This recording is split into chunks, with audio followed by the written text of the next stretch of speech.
Hola, ¿qué tal amigos y amigas de Fit and Friends? Bienvenidos a un nuevo vídeo de preguntas y respuestas, en este caso el del mes de febrero de 2022. Así que vamos a ver las preguntas que nos habéis hecho y si podemos ayudaros con nuestra respuesta, ¿de acuerdo?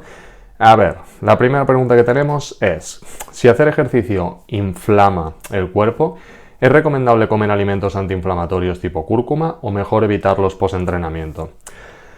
Depende, la inflamación post-ejercicio es una situación fisiológica, no es una situación patológica, ¿de acuerdo? Con lo que no es recomendable tomar alimentos o medicamentos muy antiinflamatorios alrededor del entrenamiento de fuerza, sobre todo, ya que reducir esa inflamación, que como comentaba es fisiológica, no patológica, podría reducir las adaptaciones post-ejercicio, ¿de acuerdo? La inflamación sistémica, por ejemplo, provocada por malos hábitos tipo fumar, beber, mala alimentación, sedentarismo, etc., es muy diferente a una inflamación que provoca el organismo para iniciar procesos de recuperación, ya sea post-ejercicio o incluso para iniciar procesos de recuperación cuando has tenido una lesión o bloquear una zona. Por ejemplo, cuando hay un esguince, hay una inflamación porque lo que busca el cuerpo es bloquear esa zona y evitar que te puedes hacer más daño con el movimiento, digamos. Entonces hay momentos en el que la inflamación tiene un sentido a nivel fisiológico y que no es lo ideal, por ejemplo, cortarla, ¿vale? Pensar que el cuerpo mantiene un equilibrio entre prostaglandinas inflamatorias y antiinflamatorias en función de la necesidad de cada momento. Este equilibrio puede verse alterado por, como comentaba, malos hábitos de vida, estrés, contaminación, tabaco, etc. En este caso, sí que nos interesaría o nos ayudaría a incluir alimentos antiinflamatorios o suplementos de forma habitual, porque así podemos reducir esta inflamación y por ende mejorar nuestra calidad de vida, como podría ser, por ejemplo, yo que sé, el omega 3, la vitamina C, la cúrcuma, etc. ¿Vale? Si vivimos en ciudades, estamos expuestos a la contaminación, nuestra dieta no es con mucha tendencia antiinflamatoria, pues seguramente sí que nos es interesante suplementar con este tipo de alimentos o suplementos, ¿de acuerdo? Lo que sí que deberíamos tener en cuenta es que si, por ejemplo, nuestro objetivo es ganar masa muscular, sí que deberíamos evitar los suplementos o alimentos muy antiinflamatorios alrededor del ejercicio, ¿de acuerdo? Porque lo que haríamos es reducir un poquito, digamos, como comentaba, las adaptaciones post-ejercicio, sobre todo a nivel de generación de masa muscular. Entonces yo los alejaría un poquito de la ventana pre, intra y post-entrenamiento, ¿de acuerdo? Por otro lado, como comentaba, tampoco tenemos que ver la inflamación siempre como algo malo, sino que hay momentos en los que la inflamación es necesaria y se ha de dejar que el cuerpo haga su proceso y resuelva la inflamación por sí mismo cuando lo considere oportuno. Entonces, igualmente no nos deberíamos tampoco preocupar mucho por tomar vitamina C o tomar cúrcuma después de entrenar, a no ser que fueran unas cantidades muy muy elevadas, ¿vale? O sea, sí que es verdad que tiene un efecto antiinflamatorio y que podría reducir un poquito las adaptaciones post-ejercicio, pero sobre todo cuando estamos hablando de cantidades muy elevadas, con lo cual yo no me preocuparía excesivamente por esto. Sí que, por ejemplo, tomaras un stack de vitamina C, cúrcuma y omega 3 junto, pues en este caso sí que lo alejaría del entrenamiento porque el efecto antiinflamatorio será más potente que si simplemente especias con un poco de cúrcuma o tomas pescado azul después de entrenar. En ese caso no deberíamos tener ningún problema, ¿vale? Así que, a no ser que sea una cantidad muy elevada, no os preocupéis a la hora en que lo toméis, ¿de acuerdo? Después, lo mismo para la ducha de agua fría. ¿Es aconsejable después de entrenar fuerza o mejor para otro momento? Pues depende, estamos en lo mismo. Si por ejemplo un día vas a entrenar pesas por la mañana y luego por la tarde te vas a ir a correr, quizás sí que sería interesante en este caso aplicar una ducha de agua fría después de las pesas, porque vas a reducir la sensación de fatiga y cansancio, inflamación incluso muscular, con lo cual vas a poder correr de manera más agradable por la tarde. Ahora bien, si no tenemos doble sesión en un mismo día, quizá el agua caliente sería más interesante después de una sesión de pesas, por ejemplo, ya que favorecería una mejor circulación por la vasodilatación que provoca, con lo cual enviarías más nutrientes a la musculatura y eliminarías las sustancias de desecho tipo lactato de manera más eficiente. Entonces va a depender.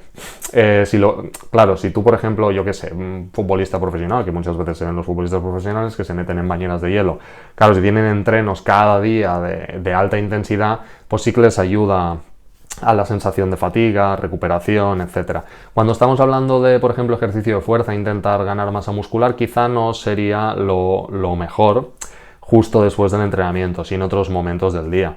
Porque al final las duchas de agua fría o baños, por ejemplo, con cubitos de hielo, etcétera, tienen otros beneficios más allá de reducir esta inflamación a nivel más en el momento, digamos, o sea, a nivel más agudo, que no me salía la palabra. El frío en sí es un estresor, ¿de acuerdo? Entonces, el frío, como actúa como estresor sobre el organismo y el sistema inmune, lo que va a provocar es que estas dosis de exposición al frío regulares potencien y mejoren nuestro sistema inmune y nuestro cuerpo se adapte cada vez más a esta exposición al frío, aguantándolas mejor y teniendo un sistema inmune más preparado para estos estresores. Entonces sí que tienen beneficios, aparte de que también te puede ayudar a reducir la sensación de piernas cansadas, que muchas veces tenemos después de trabajar muchas horas sentados, y a mejorar incluso la circulación, con lo cual las duchas de agua fría tienen beneficios, pero quizás si tu objetivo es ganar masa muscular, justo el momento más interesante no sería después de entrenar. De todas maneras, no hay que preocuparse tanto por esto porque dudo que te tires 20-30 minutos de exposición de agua fría o de un baño con hielo justo después de entrenar.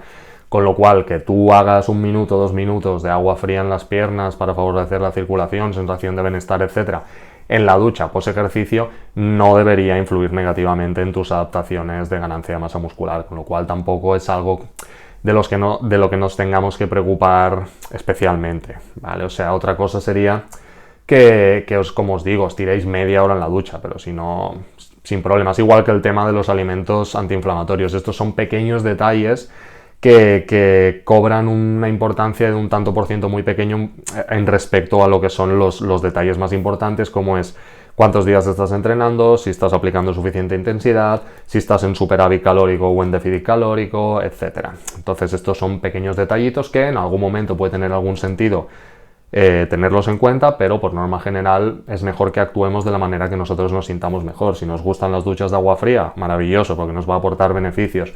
Que no nos gustan las duchas de agua fría, no hay ningún problema, las duchas de agua caliente también nos pueden aportar beneficios. Entonces, un poquito en función de cada persona. Y sí que es verdad que exposiciones, como comentaba, al frío regulares pueden potenciar nuestro sistema inmune, con lo cual, si no lo haces después de entrenar, quizás sería interesante en otras duchas de otros días que no entrenes o en otros momentos del día un poquito de exposición al frío, que no tiene por qué ser con agua, puede ser al aire libre. O sea, un día en el que hace más viento, pues salir a pasear 5 minutos con manga corta o salir al balcón o a la ventana, etcétera, ¿vale? Entonces eso, si no vais a hacer baños muy largos, tampoco os preocupéis de la temperatura del agua. Vale, siguiente pregunta. Para optimizar la salud, en una rutina de únicamente fuerza realizada 3-4 veces a la semana sin cardio, ¿sería interesante meter una sesión de cardio quitando una de fuerza, quedándose una sesión de cardio y 2 o 3 de fuerza? A ver, desde mi punto de vista, no sería interesante, y ahora os explico por qué. Más bien lo que haría, si de salud estamos hablando, es mantener estas sesiones de fuerza de 3 o 4 e intentar aumentar la cantidad de pasos diarios, o sea, intentar caminar más de lo que estamos caminando actualmente, si es que estamos caminando poquito. Y como mucho incorporar pequeñas sesiones de HIIT, como pueden ser sprints o Tabata, al final de las sesiones de fuerza, ¿de acuerdo?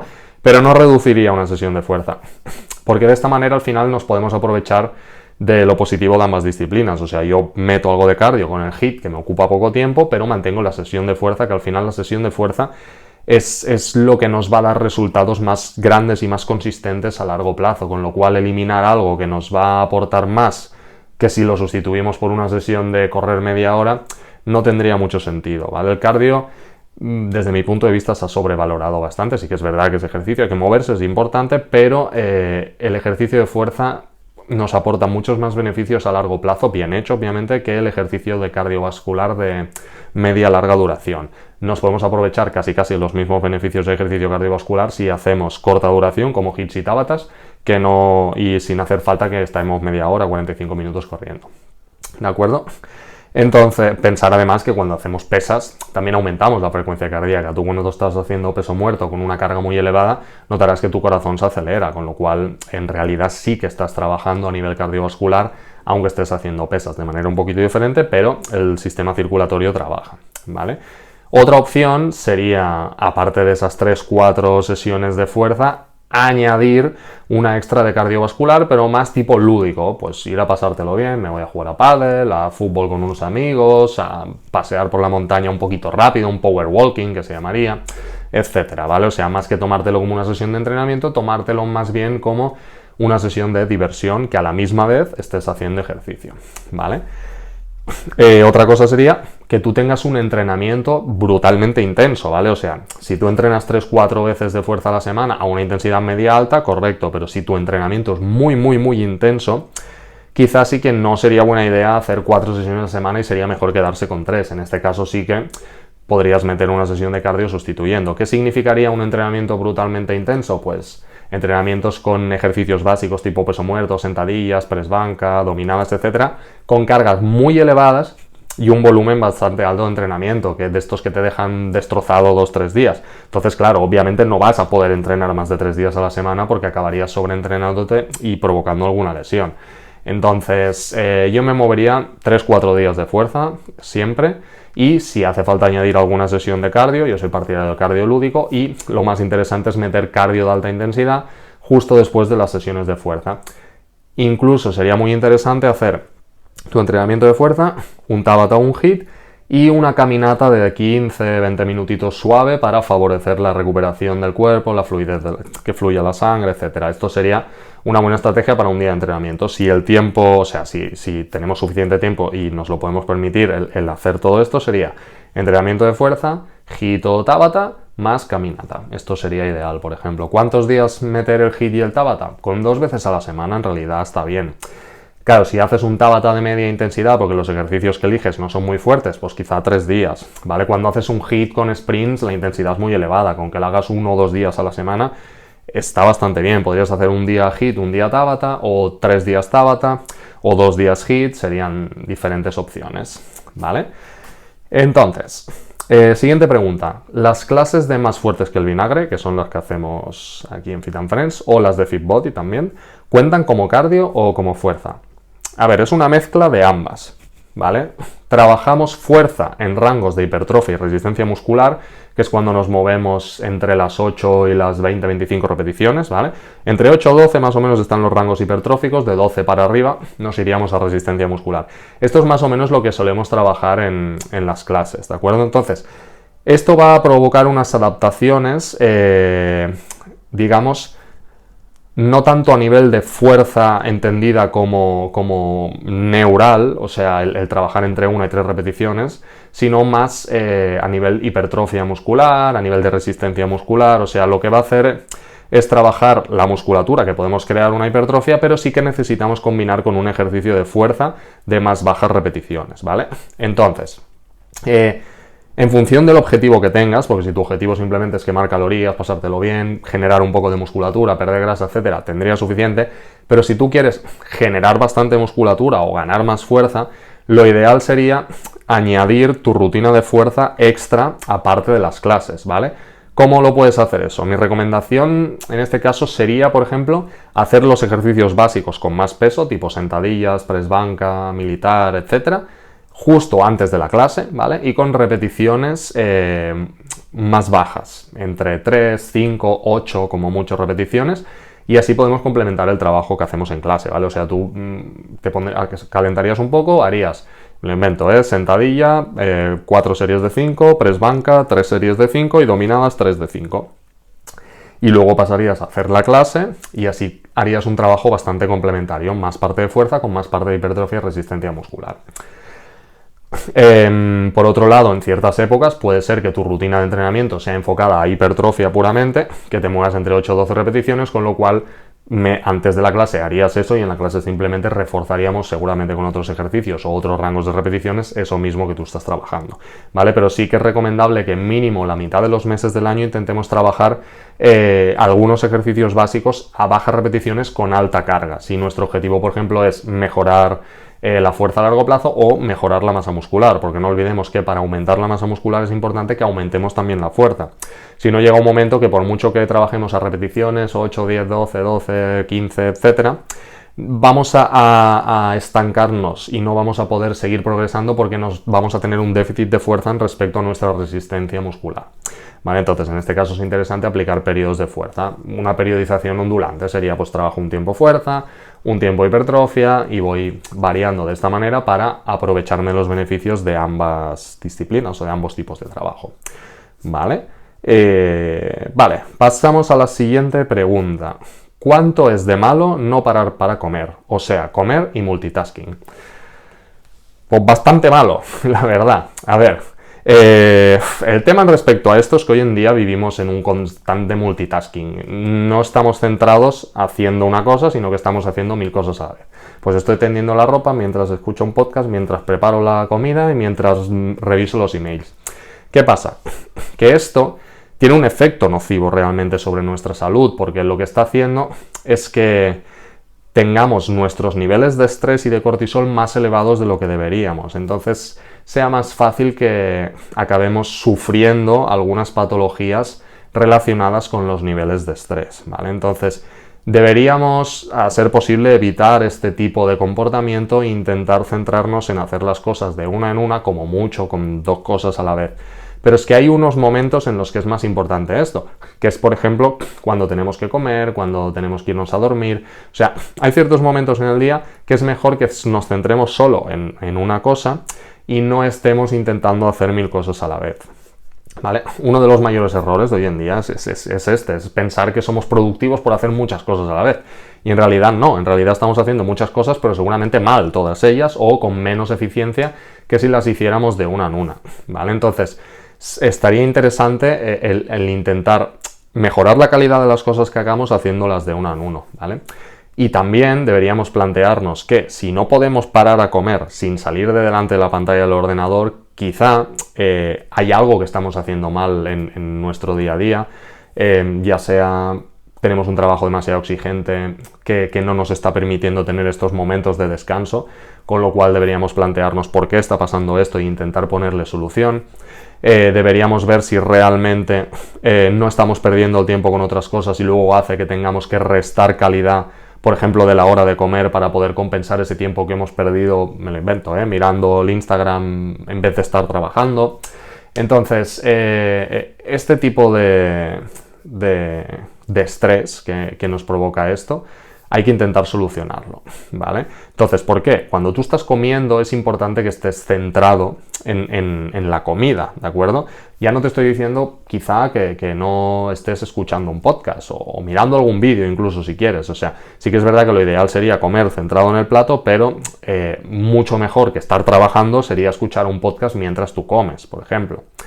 Esto es importante más que nada porque va a depender mucho la buena digestión que tú tengas, la capacidad de asimilación de nutrientes y tu estado de bienestar, de que tú mastiques bien, de que estés tranquilo, de que puedas digerir en paz y con calma. Con lo cual, mi recomendación sería que cuando comamos nos centramos en masticar bien, en respirar, en estar consciente con lo que tenemos en el plato y no estar haciendo 1000 cosas a la vez mientras nos metemos cosas en la boca que seguramente casi las estamos engullendo, porque de esta manera vamos a aumentar nuestro estrés, vamos a dificultar nuestra digestión, a asimilar menos nutrientes, a dormir peor por la noche, porque el cuerpo va a estar en un constante estrés y sensación de ansiedad durante todo el día.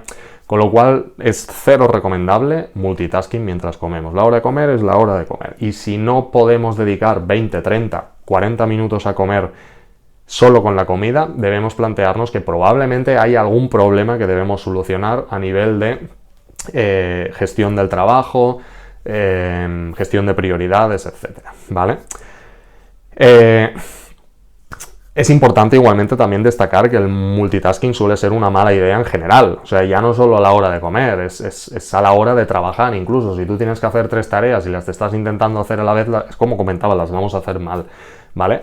Tengo un artículo en el blog que se llama Trabajar por bloques, aumenta tu productividad personal, que igual os ayuda a coger perspectiva sobre este tema, ¿vale? Porque es importante que cuando hagamos una cosa nos centremos en esa cosa y de esta manera vamos a acabarla antes y a quitarnos antes la sensación de que tenemos muchas tareas que hacer, ¿vale?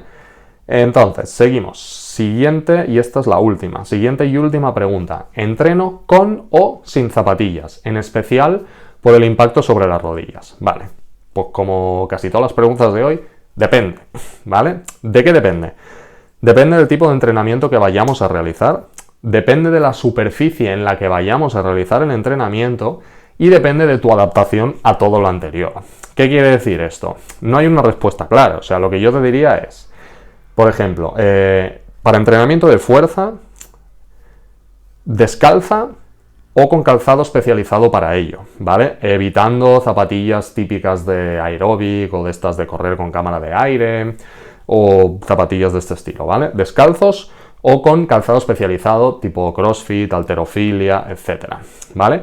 Para caminar, lo ideal sería barefoot, descalzos, si tenemos un jardín con césped. En la montaña, pues quizá un calzado especializado en montaña, pero que permita una libertad del pie. El calzado barefoot son estos que son más anchitos y permiten que los dedos vayan libres y que tienen unas suelas un poco más finas que los zapatos convencionales, ¿vale? Esto nos ayudará a recuperar la fuerza en la musculatura del pie, la propiocepción de la musculatura del pie, etcétera, y eso nos dará una mejor salud en general, ¿vale? Tanto a nivel de, a nivel de postura, a nivel de dolores de espalda, etcétera, ¿vale? Y luego, para ejercicio de impacto, si no estás adaptado o adaptada, en este caso sí que sería mejor un calzado con protección o cámara de aire, ¿vale? Eso no quiere decir que sea lo ideal, pero ¿qué pasa? Que si te vas a correr por asfalto, obviamente correr por asfalto con una suela muy fina, si no estás adaptado, te puede acabar creando más problemas que beneficios, ¿vale? Lo ideal sí que es verdad que sería correr en terrenos más naturales, que tengan césped, piedra, arena, etcétera, y que no sea todo duro, ¿vale? De hecho, es perjudicial si no tenemos muy buena técnica de carrera y no estamos adaptados el correr por asfalto. Entonces, aparte de esto, bueno, tengo un artículo en el blog también sobre esto que se llama Calzado en el entrenamiento, que podéis encontrar diferentes tipos de calzados para hacer fuerza, para hacer aeróbic, step, etcétera, ¿vale? Ahí hay también un poquito de información al respecto de esto. Entonces, como comentaba antes, va a depender de tu adaptación. O sea, tú, por ejemplo, si estás adaptado a hacer ejercicio de impacto en casa, tipo sentadillas con salto, power lunge, etcétera, sin calzado, mucho mejor que si utilizas calzado. Ahora bien, si no estás adaptada y te duelen las rodillas cuando lo haces, por ahora quizás sí que sería interesante que siguieras utilizando el calzado. Pero yo os digo, ejercicio de fuerza en el que no hay impacto, calzado especializado o descalzo. Yo no utilizaría cámara de aire porque pierdes estabilidad, ¿vale?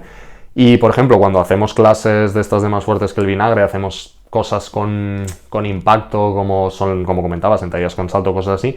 Como no es mucho rato, que son trozos pequeños, quizás sí que puedes hacerlo descalzo, aunque no tengas una adaptación, porque no vas a sufrir mucho, en realidad. Ahora bien, si te vas a correr media hora, en ese caso sí que si no estás adaptado vas a tener problemas si corres con calzado muy finito, ¿vale? Entonces, tema de impacto, claro, llevamos toda la vida utilizando protección, ¿qué pasa? Que obviamente si no la utilizamos vamos a sufrir. Eso es como si tú desde el día 1 que haces sentadillas utilizas un cinturón de halterofilia. ¿Qué va a pasar? Que si de golpe y porrazo a los 10 años de entrenamiento dejas de utilizar el cinturón, vas a poder cargar mucho menos peso y vas a sufrir seguramente de dolor porque te va a faltar esa ayuda externa.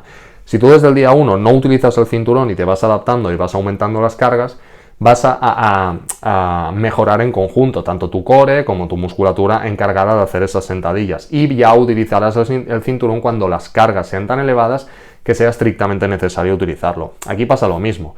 Si desde pequeños vamos con zapatos con el pie cerrado, luego utilizamos, yo qué sé, bambas de cámara de aire de no sé qué para correr, mucha gente también utiliza tacones para ir a trabajar. Claro, nuestro pie acaba débil, en mala postura, perdiendo movilidad. Entonces, claro, no le pidas después a este pie cuando lleva ya 15 años aprisionado que de golpe y porrazo tenga la capacidad de aguantar ejercicio de impacto de golpe. No tiene ningún sentido, con lo cual lo tendrás que ir adaptando poquito a poco.